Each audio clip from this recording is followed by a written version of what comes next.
दोस्तों सोचिए ज़रा, हम रोज़ बोलते हैं कि India is a super power. Her debate, her speech, her discussion का एंड यही होता है। लेकिन आज एक सिंपल सा सवाल, अगर कल सुबह इंडिया सच में सुपर पावर बन भी जाए तो क्या हम लोग उसके लिए रेडी हैं?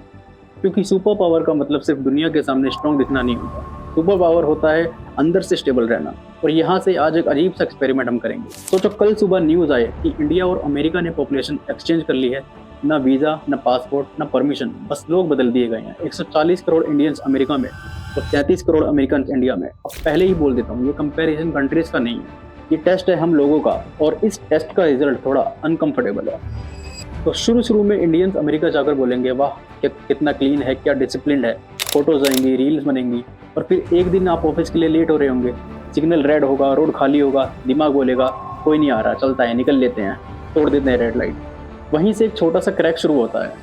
फिर किसी दिन लाइन में एक स्टेप आगे, फिर कतरा हाथ में और डस्टबिन थोड़ा सा दूर। और फिर वो सेंटेंस जो हम बिना सोचे बोल देते हैं, अरे चलता है, कौन देख रहा है। ये कोई क्राइम नहीं लगता, राइट? इसलिए हम गिल्टी भी फील नहीं करते। और हमारे लिए ये सब इतना नॉर्मल हो चुका है कि हमें लगता है कि सिस्टम ऐसा ही होता है। लेकिन यही छोटी छोटी चीज़ें सिस्टम को धीरे धीरे खोखला कर देती है। अब एक अनएक्सपेक्टेड सवाल, अगर अमेरिका का सिस्टम इतना ही स्ट्रॉन्ग है तो क्या वो हमें, मतलब अपने सिटीजन को कंट्रोल नहीं कर लेगा? जवाब है, सिस्टम सिर्फ तब तक स्ट्रॉन्ग होता है जब तक लोग उसकी रेस्पेक्ट करते हैं। जब रेस्पेक्ट खत्म होती है तो रूल सिर्फ बोर्ड पे रह जाते हैं। और ये बात सिर्फ अमेरिका के लिए नहीं, हर कंट्री के लिए लागू होती है। अब उल्टा सीन इमेजिन करो, अमेरिकन इंडिया में आ जाते हैं, रोड्स वहीं हैं, गवर्नमेंट वहीं है, प्रॉब्लम्स भी वहीं हैं। लेकिन एक अजीब सी चीज़ होती है, सिग्नल पे बिना पुलिस की गाड़ी रुक जाती है, कचरा सड़क पे नहीं गिरता। और अगर कोई रूल तोड़ता है तो लोग उसे घूर के नहीं, बोल के रोक देते। यहाँ ट्विस्ट ये है, इंडिया सडनली परफेक्ट नहीं हो जाता पर प्रेडिक्टेबल हो जाता है। और दुनिया को परफेक्शन नहीं, प्रेडिक्टेबिलिटी पसंद होती है। यहीं पे एक लाइन आती है जो हम रेयरली डिस्कस करते हैं। सुपर पावर का मतलब सबसे ज़्यादा पावरफुल होना नहीं होता।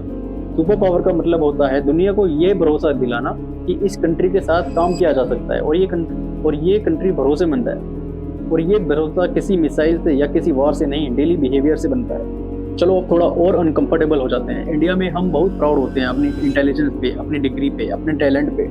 पर जब वही टैलेंटेड एजुकेटेड लोग हेलमेट को ऑप्शनल समझने लगते हैं, पब्लिक प्रॉपर्टी को गवर्नमेंट का माल मानते हैं और रूल तोड़ के खुद को स्मार्ट समझते हैं, तब सुपर पावर सिर्फ एक स्लोगन बन के रह जाता है। क्योंकि दुनिया को सिर्फ पोटेंशियल नहीं दिखता, कंसिस्टेंसी देखनी होती है। दोस्तों अब एक अनएक्सपेक्टेड सा कंपैरिजन, चाइना या जापान में लोग सारे रूल्स फॉलो करते हैं, बल्कि इसलिए नहीं क्योंकि उन्हें किसी पेनल्टी का या अपने सिस्टम का डर हो, बल्कि इसलिए क्योंकि वो अपने सिस्टम पे ट्रस्ट करते हैं और सिस्टम उन पे ट्रस्ट करता है। इंडिया में प्रॉब्लम सिर्फ सिस्टम की नहीं, प्रॉब्लम ये है कि हम सिस्टम को अपना मानते ही नहीं। जब चीज़ें अपनी नहीं लगती तो जिम्मेदारी भी नहीं लगती। और अब ये last twist, India super power इसलिए नहीं बन पाता क्योंकि हम कमज़ोर हैं, जी नहीं।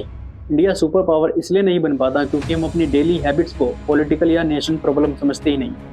हम सोचते हैं कि करप्शन सिर्फ ऊपर होता है, डिसिप्लिन सिर्फ दूसरों के लिए होता है और चेंज सिर्फ इलेक्शन से आता है। जबकि सच ये है कि सुपर पावर के फाउंडेशन वोटिंग बूथ में नहीं, फुटपाथ पे होती है। तो जब हम बोलते हैं कि इंडिया सुपर पावर बनेगा तो सवाल ये नहीं होना चाहिए कि कब, सवाल ये होना चाहिए कि कौन बनाएगा। क्योंकि जब तक हम रूल तोड़ के प्राउड फील करते रहेंगे, रिस्पॉन्सिबिलिटी से भागते रहेंगे और चलता है को कल्चर बना के रखेंगे, तब तक इंडिया एक डेवलपिंग कंट्री तो हो सकता है पर सुपर पावर कभी नहीं। और ये बात बुरी नहीं है, ये बात एक वार्निंग भी है और एक अपॉर्चुनिटी भी। क्योंकि जिस दिन हमने अपना बिहेवियर सीरियसली लेना शुरू कर दिया, उस दिन सुपर पावर सिर्फ एक इमेजिनेशन नहीं रहेगा। तो दोस्तों आपको वीडियो पसंद आया तो प्लीज़ वीडियो को लाइक और चैनल को सब्सक्राइब करना और कमेंट में जरूर बताना कि नेक्स्ट वीडियो आपको किस टॉपिक पर चाहिए। Good bye.